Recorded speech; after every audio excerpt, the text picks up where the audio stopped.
Hello दोस्तों, जय श्री कृष्णा। जय श्री कृष्णा। जन्माष्टमी की बहुत बहुत हार्दिक बधाई। शुभकामनाएं आप सभी को। कैसे हैं आप लोग?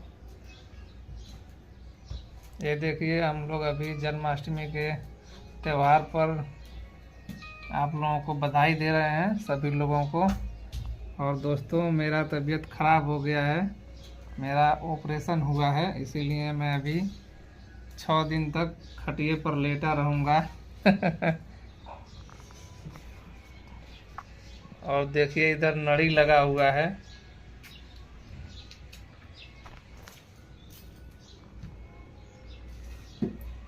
तो आप लोग जन्माष्टमी के आनंद लीजिए और श्री कृष्ण भगवान का त्यौहार का एंजॉय करिए, मज़ा करिए। बाकी बताइए आप लोग कैसे हैं।